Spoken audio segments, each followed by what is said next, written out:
Hello once again, everybody, and welcome to the Mark Richt Show, presented by Williamson Automotive. Joe Zagacki alongside Don Bailey Jr., former team captain and center. It is Florida State week, Don Bailey. I know you're excited, and so is University of Miami head coach Mark Richt. But first, Coach, congratulations on the victory over Georgia Tech. Our guys played really hard, and first conference game this season, first one for me in this league as a head coach. It was very gratifying to get that victory. Atlanta is a great city. Their venue is outstanding. The weather was beautiful. Our fans were off the chain. Mm-hmm. Our fans were awesome, and we heard them, we felt them, and after the game, we felt the love, and we appreciate it very much. Defensively, you guys handled the Georgia Tech triple option. Two big defensive touchdowns and 3 turnovers in the game. Forced three takeaways and did not turn the ball over. Yeah, that was really that was it. If you said what's the most important stat of the game besides the score, it was the turnover ratio. 3 for them and 0 for us, and obviously, not only did it set up 14 points, they scored 14 points on defense, which is pretty impressive.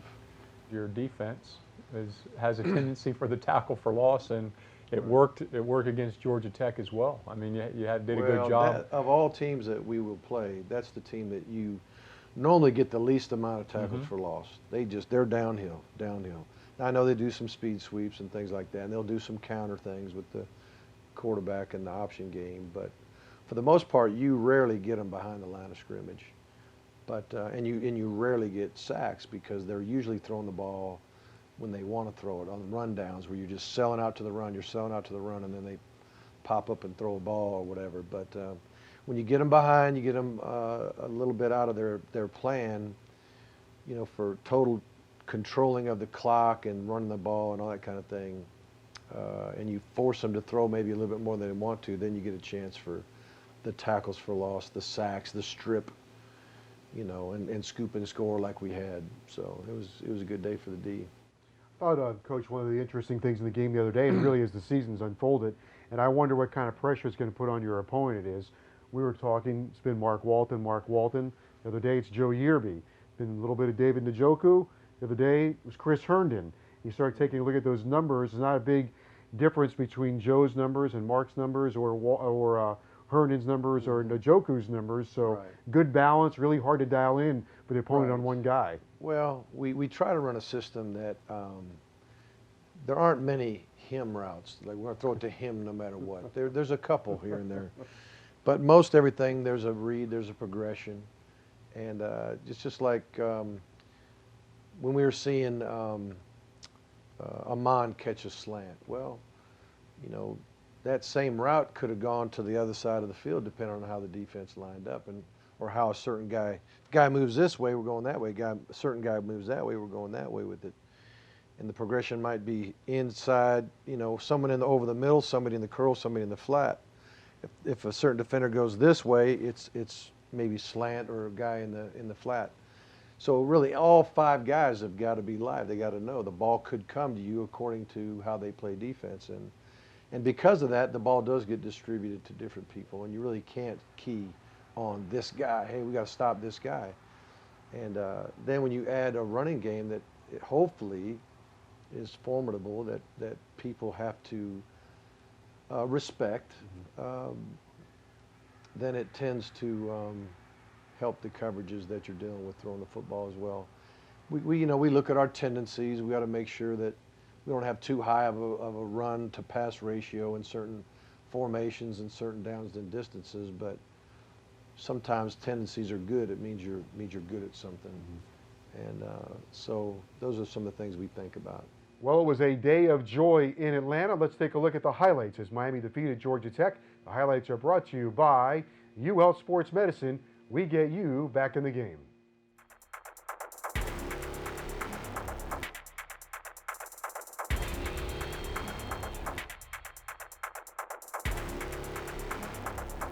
Badgley comes forward, and away we go, high, end over end. Kaaya on the handoff to Yerby, right side at the 20. Here he goes to the 10, to the 5. Yerby into the end zone, standing up for a Miami touchdown. 27 yards. Thomas takes and tosses. Mills gets a block at the 5, and Mills dives into the end zone and scores. Kaaya in the shotgun. Hands it away to Walton to the right side of the 10. Turns the corner at the 5. Mark Walton dives into the end zone for a Miami touchdown. Sean Jenkins back into the game. Thomas running the up. To the side. Ball, baby, ball. Miami's got it. It's going to be Jack Horneman. He takes it into the end zone for a Miami touchdown. Thomas is running the option left side and falls in. Falls loose again. And Miami's got it. It's going to be a touchdown. It's Jackson with it. Back-to-back touchdowns. Joe Jackson. 19 glorious yards for Joe Jackson. Thomas, the throw from his left to the right side to Mills. Mills has got it, and he walks into the end zone standing up for a touchdown. 9 yards for Georgia Tech. Thomas takes the snap. Hand off. Mills right up the middle, scores, standing up with 5:02 to go in the third quarter. And it's 28-20. Kaaya stands on the left hash mark. And he fires across the middle. Coley's got it at the 15, 10, 5. Coley, touchdown! Quick and slick, 31 yards. Kaaya to Stacy Coley for a Miami touchdown. Miami 35, Georgia Tech 21, and that's your final score.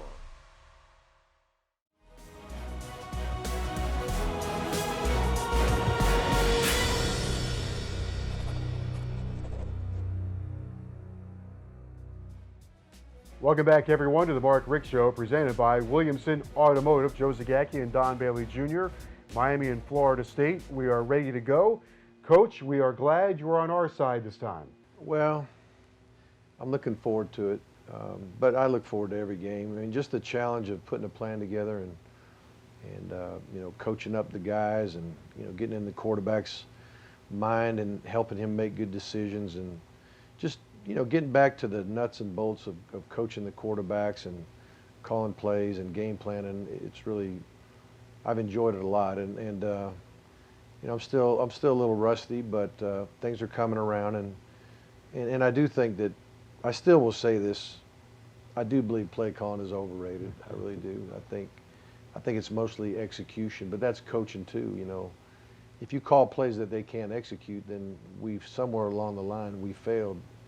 We did not get them to be able to perform when it counts the most. And whether we have too many plays or whether we are asking a guy to do something he can't do, or whatever it may be, we as coaches, in my opinion, are responsible for the execution of the plays as well. But it's going to be a great week. I'm excited for our fans. The fans can change the game. There is truly a home field advantage. And the other thing, too, is when our recruits come and see the atmosphere and see how much our fans love our players and support our players through thick and thin, then that makes a guy want to come play. So if you want to, you know, if you want to bless the program, cheer for the boys. Florida State, it hasn't gone exactly as planned for them, yet when you look at their roster and they're too deep, they are dotted on both sides of the ball with 5-star, 4-star players. They've got plenty of talent on both sides. They're super talented. They're very well coached. I mean, they're the same people that have won a national championship as far as coaches and all, and they're very impressive. And they've been in some true wars.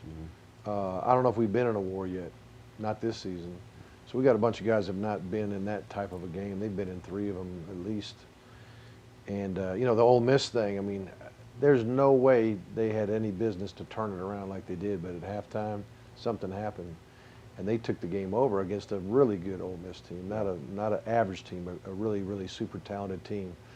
And, you know, of course, had the battle this weekend, you know, with another great team, you know, playing Louisville, you know, another great team. So they've been in these big moments already.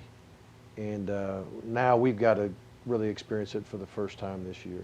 But this one, you got Francois. What do you expect out of him? He's a good-looking young quarterback. He is. I mean, when he sights it up and he knows who he's throwing to and cuts it loose, it's on the button. He's a tremendous passer, but he's very talented runner. And you saw the last touchdown that they scored. I don't know if you saw that play, but just his grit and determination to get in the end zone when they needed it the most, and looked like the game winner. You know, he's been in some wars already. Talking about a guy brand new to it. He's already been in some really solid battles, and has come out on top most of the time. And we'll be back with more talk of Florida State on the Mark Richt Show right after this.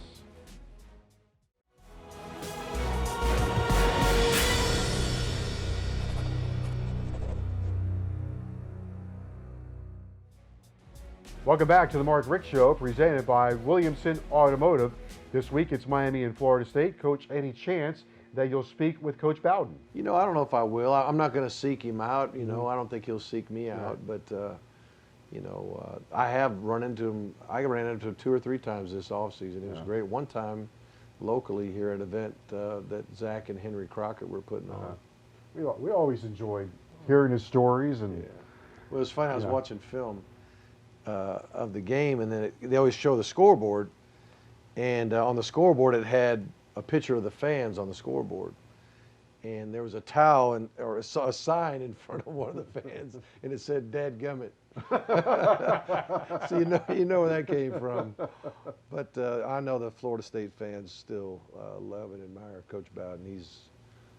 He made Florida State what it is today. I think football fans admire him. Oh, I really do. I think awesome. everybody appreciates what he did for the game. Well, he blessed me. He let me coach for him. He led me to the Lord in 1986. I mean, he just, next to my father, he's the most influential man in my life. this game, Miami and Florida State, someone's always in the top 10. This time it's the University of Miami, but it's good for college football. This is one of the great rivalries in college football. Right. There's been so many battle royals, and some of those battles were, you know, right at the top of the heap as far as who's going to play for a national championship and that type of thing. And you know, it's lost its luster to a certain degree because you know, both teams haven't been right at the top. But before long, I think we'll both be in that position. I hope anyway. That's the goal. Well, Brad Kaaya is going to be on the show a little bit later on, and he played really well for you against Georgia Tech, and he has played well against Florida State. He has thrown the ball well against them. Well, he's a good player, and you know, the better we protect him, the better off he'll be. The more we get separation on our routes, the better off he'll be. But you know, football is such a team sport, and the thing that you must have is a quarterback who can play the game well and play under tough circumstances, and defer the credit when we win, and take the blame when we lose, just like a head coach. And he's that guy. He's fun to coach. He's the type of guy that I think our team really admires and wants to play for, and play with. And he said it before. I mean, we've only thrown the ball 99 times this year, which is not a lot compared to probably what he's used to. I think we're, now we're a game behind some teams because we've already had our open date, but we've thrown the ball like the second least amount in the league, and but he's thrown it very effectively. You know, his passing efficiency is outstanding, and you know, people want to ask about stats. He says, I don't care about stats. I care about winning. And that's what your quarterback should be, a guy who cares about winning. Coach has a career, I believe he's 59%, and you know, coming into this season, and he's in almost pushing 67% now. I mean, that's a full 10% jump. That's a lot of percentage points. Oh, it is, and there's a lot of balls that have been thrown away. You know, right? Either someone's not open, or protection breaks down, or whatever it may be. You know, when you throw the ball away, that's a great decision, and you really. You don't get credit for it. You basically, it goes against your pass percentage, you know. But so what I do is I'll grade accuracy, and what I mean by that is the passing percentage might be 67%, but his accuracy grade might be 90%. Meaning, you know, when he was in the pocket and he was throwing the ball to a target, that it wasn't a throwaway. You know, was he accurate? Was he not? You know, sometimes the guy might catch the ball, but I give him a minus for accuracy because the guy had to turn around to catch it or something like that. So, Or you may hit a guy a bullseye in the chest, he drops it. Well, it goes against your pass percentage, but your accuracy grade is a plus, you know. So his accuracy has been super. All right, Coach, thank you very much, and the best of luck against Florida State. And when we come back, we'll talk with Hurricanes quarterback Brad Kaaya right after this.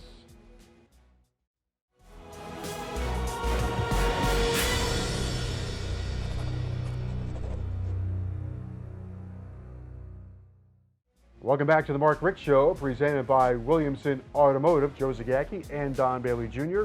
We're ready for Miami and Florida State, so is quarterback Brad Kaaya. Brad, how you doing? Pretty good, man. Florida State week, you excited? Big week. Yeah. So looking forward to getting to it. This is your third time against Florida State. You've had very good success. Why have you been so successful throwing the ball against them? Let's see. 2 years ago, the first half they just loaded the box up, played man outside on Phil Brissett, played man on Clive Walford, stuff like that. It just made it easier for me. Last year was a lot more zone coverage. Last year couldn't really get the running game going too much against them, but the passing game was clicking. So I mean, we'll see this year, but I mean, I think we're ready either way. I think Coach Richt has a good game plan going into this, and I think whether it's running the ball, passing the ball, I think we'll be just pretty good. Coach Richt said earlier tonight, Brad, you've thrown 99 passes, I think was a number he threw out, and I didn't confirm that, but it's something close to that number. And he says he's very impressed with your accuracy. The fact that you were a 59% passer the last 2 years and you're pushing closer to 70 now. That's a big jump. Yeah. And he's happy with that progress. Yeah, Coach Richt does a good job of just giving me, defined rules and stuff that I can take into the game and really key on from opposing defenses. And if I just take what they give me, usually something's going to be there, and I can just take it, whether it's a slant, a bubble, a speed out, depending on the play.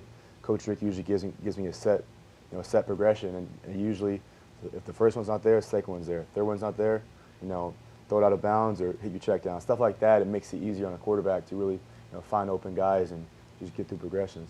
Brad, Coach Richt talked about in his segment the importance of the fans being as loud as humanly possible at the Rock this week, and how important it's going to be to put that pressure on Florida State as a fan base. But at the same time, a whole bunch of them showed up in Atlanta, Georgia, including your mom, I believe. I saw her at the game as well. Yeah.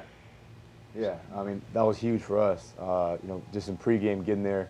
We aren't used to our fans outnumbering their fans in pregame. And, I was warming up, and I look up, and I see it looked like we had really more fans than they did, like maybe by a few hundred in pregame. And just seeing that, it just gave us a lot of confidence, and just knowing that, hey, Miami has our back, and wherever we go, they go too. And it just made me feel good and made the team feel good. And I think having that support really, it makes a difference. And I think it pays dividends for our team and just how we perform. All right, these guys, the Seminoles, are going to come in with a bunch of fire-breathing dragons. So it's a pretty good challenge for you and your entire offense, including the offensive line. Yeah, I mean, we expect, FSU versus Miami, every year, no matter what happens, you can throw, both teams' records out of the window. Whether they're hyped up or they're down right now, it doesn't really matter. I know they've lost 2 games, but I'm sure, they're treating this game just like every other game, and so are we. And we still have that edge about us, even though we're undefeated. We still have guys on our team who still feel, the pain that we felt last year. And there's a lot of guys who still have that, that chip on their shoulder, that edge about them. A lot of guys, we didn't forget about last year. We didn't forget about the year before that. We didn't forget about the Clemson game. We didn't forget about, what happened with Artie last year. We didn't forget about when I got knocked out of the game. I mean, there's still stuff that kind of resonates with us. And, I mean, I still think that we have that edge, and even some of the new guys still have that edge.